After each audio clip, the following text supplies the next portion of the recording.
오늘도 하나님 은혜 가운데 평안한 삶이 되시기를 간절히 바랍니다. 우리가 유혹에 대해서 이야기를 할 때 머릿속에 떠오르는 작품이 있어요. 독일의 작가인 괴테의 파우스트라는 그런 작품입니다. 이 파우스트에 보면은 이 주인공 파우스트 박사가 등장을 하죠. 현자라고 부르기도 하고 연금술사라고 부르기도 하는 사람이 등장을 합니다. 근데 이 파우스트가 악마인 메피스토펠레스와 계약을 맺게 됩니다. 이 악마가 계약을 맺는데 그 계약 조건이 뭐냐면 악마가 파우스트에게 명예라든지 부라든지 쾌락 이런 것을 다 제공해주고 그 대신 금지어를 말하게 되면 그 영혼을 가져가겠다 이런 계약을 맺게 돼요. 금지어가 뭐냐면 어떤 좋은 장면을 보고 멈춰라 너 참 아름답다 이런 말을 하면 안 된다는 거예요. 그런 말을 하면 이제 영혼을 가져가겠다라고 계약을 맺습니다. 그래서 이 파우스트는 악마가 제공하는 대로 세속적인 그런 욕망들을 이제 추구하게 되는데 어느 순간에 어떤 장면을 보고 금지어를 말하게 돼요. 멈춰라 너 참 아름답다. 그러면서 그 영혼을 악마에게 뺏길 뻔하는데 그때 하나님이 나타나셔서 이 파우스트를 건져줍니다. 악마의 악한 충동에 그 유혹을 받았지만 하나님께서 그를 건져주시는 모습이 이 작품에 나타나 있습니다.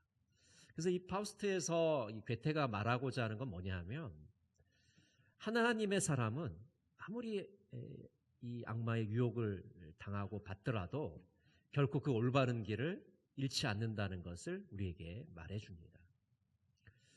교회에서 이 시험이란 단어를 쓸 때 두 가지 뜻을 가지고 있습니다. 이 첫 번째 뜻은 테스트라는 뜻의 시험입니다. 그래서 이것은 하나님께서 하나님 백성의 자격을 시험해 보시는, 테스트해 보시는 그런 시험이에요. 여러분 학교에서 시험을 볼 때 학교에서 시험을 보는 것은 그 학생의 실력을 테스트하기 위해서 시험을 보지 않습니까? 마찬가지로 하나님이 우리를 시험을 보시는데 그것은 우리가 지금 하나님의 백성으로서 자격이 있는지 어디까지 이르렀는지를 알아보기 위해서 연단을 주시고 그 연단을 통해서 우리가 성장을 하게 되는 것입니다. 또 두 번째 이 시험의 뜻은 유혹으로서의 시험이 있습니다. 이것은 악마가 사단이 우리에게 유혹하는 것입니다. 우리를 넘어뜨리려고 하고 우리를 쓰러뜨리기 위해서 하는 유혹인 것이죠. 그래서 앞의 테스트는 우리의 영혼에 유익한 것이라면 이 뒤의 것은 우리 유혹을 이겨내야 하는 것으로 악마가 우리를 유혹하는 것입니다. 그래서 오늘 본문에서도 예수님을 이 악마가 유혹을 하는데 이 시험은 두 번째 의미의 시험인 것입니다.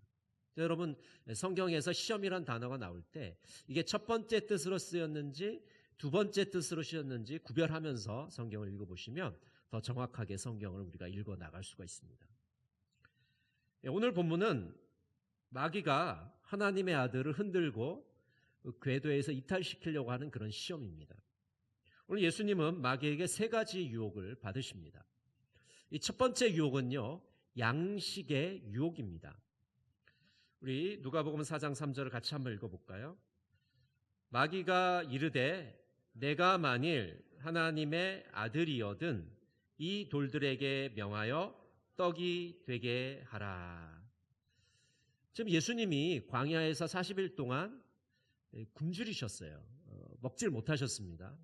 좀 되게 시장하신데 지금 마귀가 뭐라고 얘기하냐면 이 돌들을 떡덩이가 되게 하라. 이렇게 유혹을 하고 있습니다.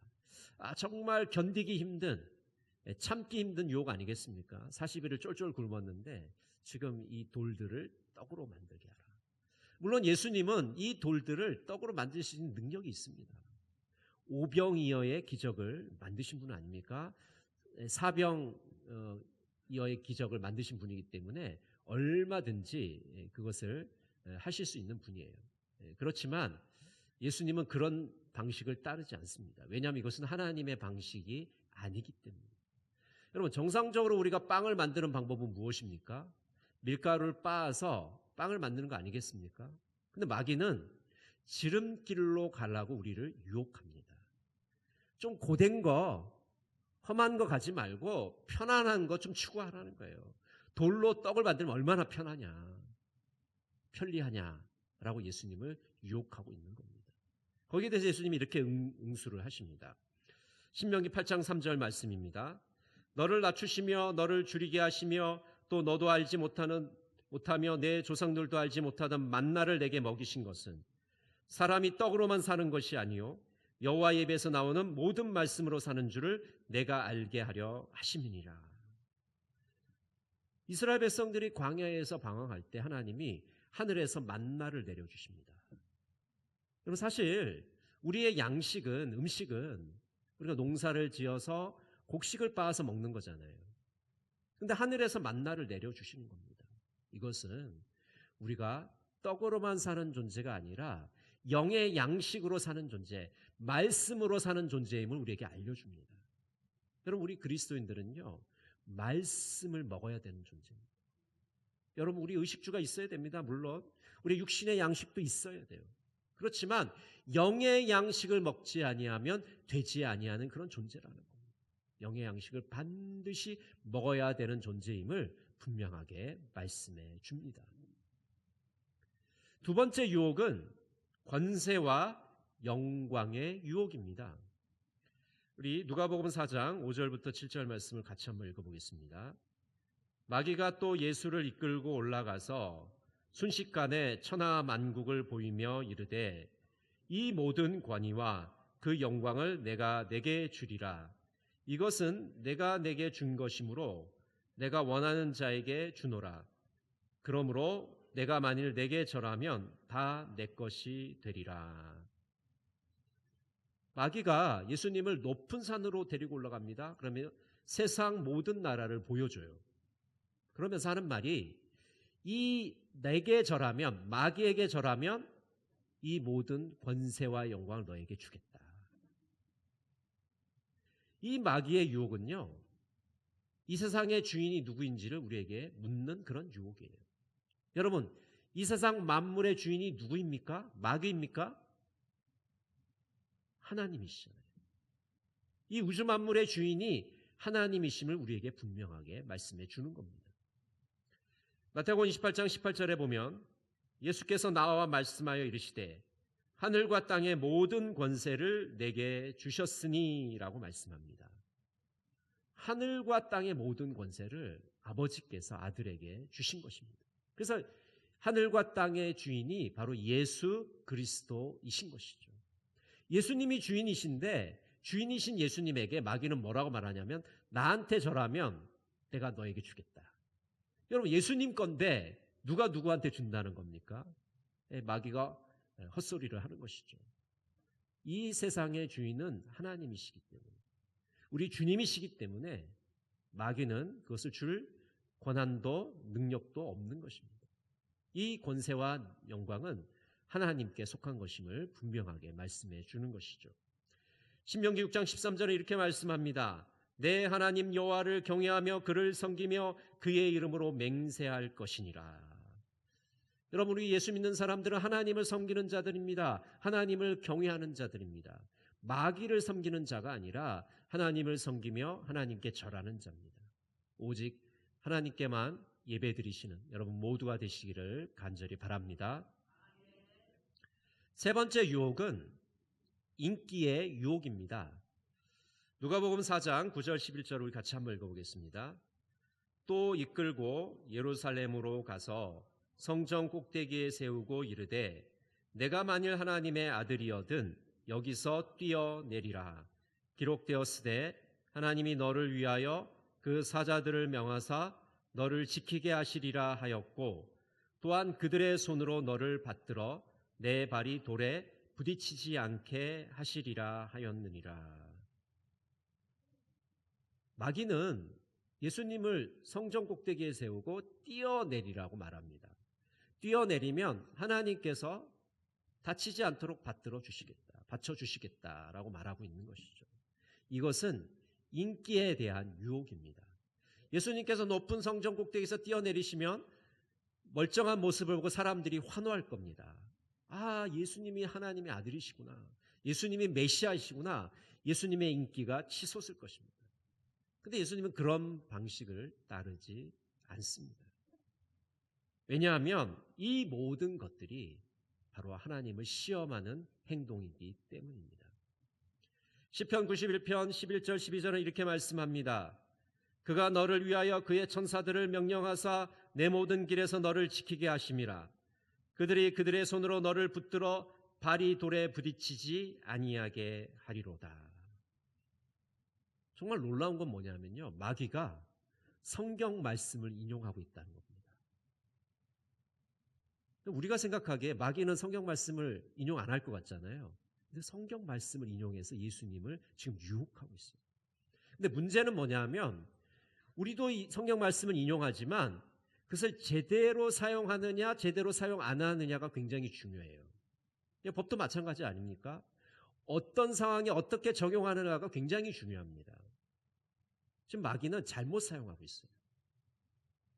마귀는 하나님을 시험하는 데 성경 구절을 사용하고 있습니다. 예수님은 그것에 대해서 단호하게 거절하시는 겁니다. 성경 구절을 제대로 사용해야 됩니다.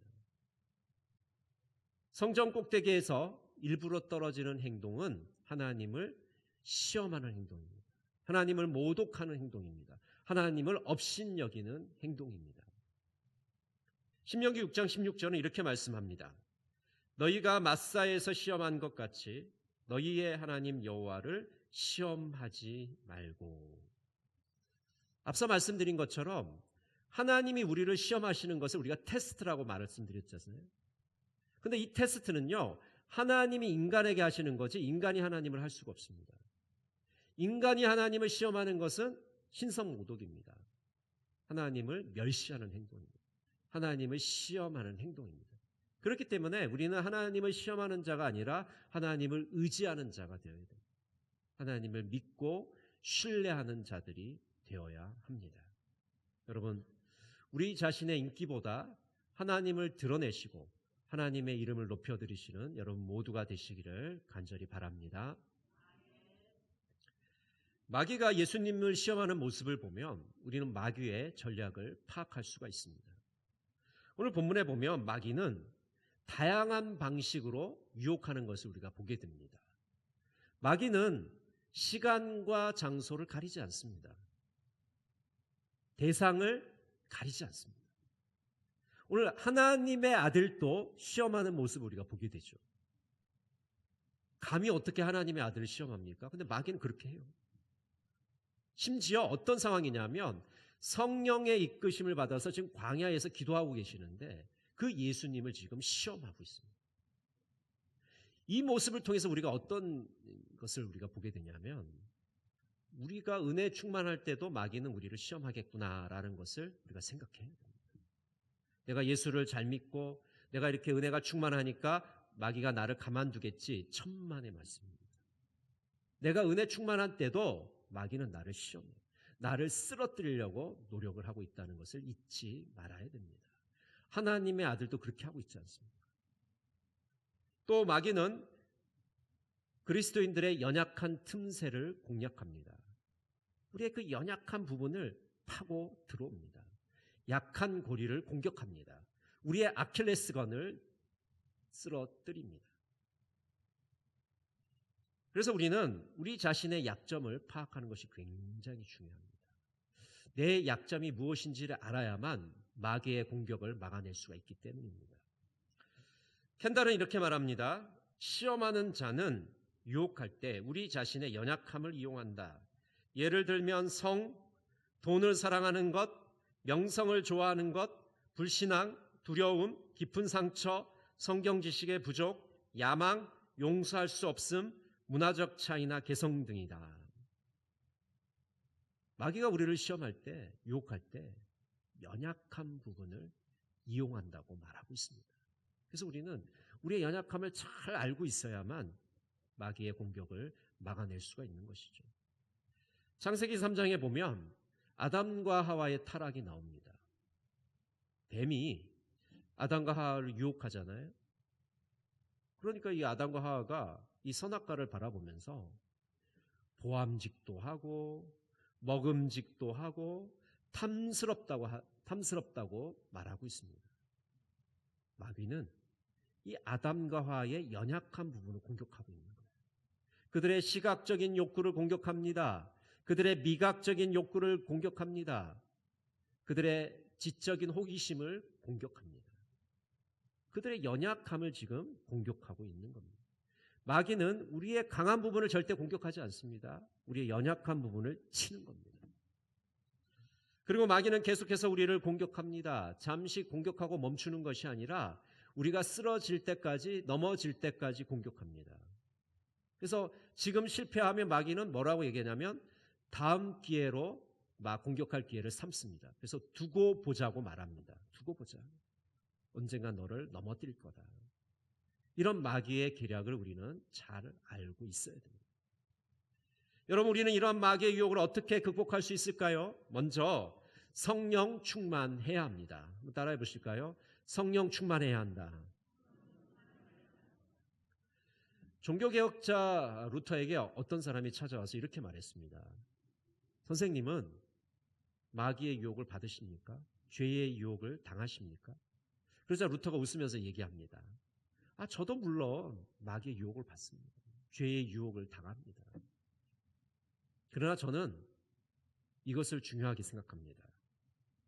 새가 우리의 머리 위로 날아가는 것은 막을 수 없지만 새가 우리의 머리 위에 집을 짓는 것은 막아야 하지요.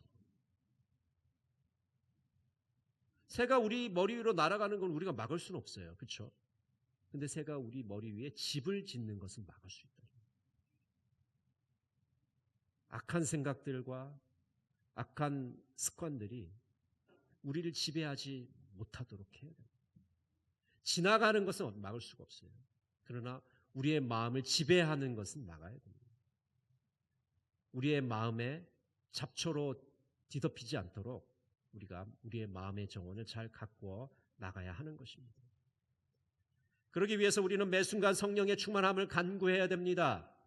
로마서 8장 13절 14절은 이렇게 말씀합니다. 너희가 육신대로 살면 반드시 죽을 것이로되 영으로서 몸의 행실을 죽이면 살리니 무릇 하나님의 영으로 인도함을 받은 사람은 곧 하나님의 아들이라. 여러분, 우리의 능력으로 마귀의 유혹을 이겨낼 수 없습니다. 우리는 번번이 실패하지 않습니까? 유혹을 받고 쓰러지고 넘어지고 머리가 깨집니다. 왜 그렇습니까?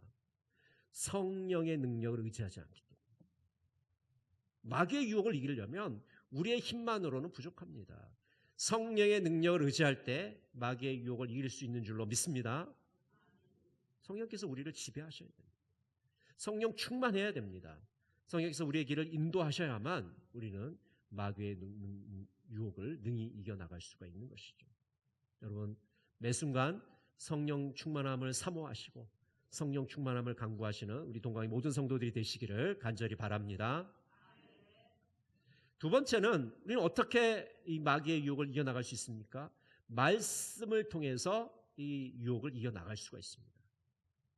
오늘 예수님께서 마귀를 물리치는 모습을 보시면 4절과 8절과 12절에 보면 하나님의 말씀으로 마귀의 유혹을 이겨나가는 것을 보게 됩니다. 하나님의 말씀이 아니고는 마귀의 공격을 우리는 막아낼 수가 없는 것입니다.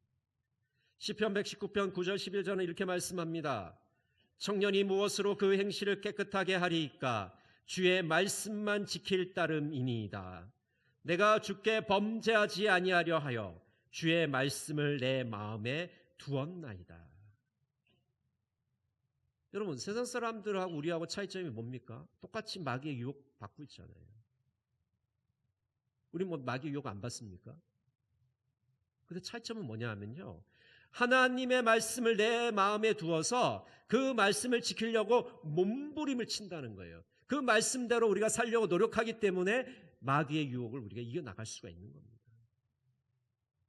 잘 박힌 모처럼 말씀이 우리 안에 새겨져야 그 마귀의 유혹을 이겨나갈 수가 있는 것이죠. 내비게이터 선교회라는 그런 선교회가 있는데 이 선교회를 설립한 사람이 도슨 트로트맨이라는 사람입니다.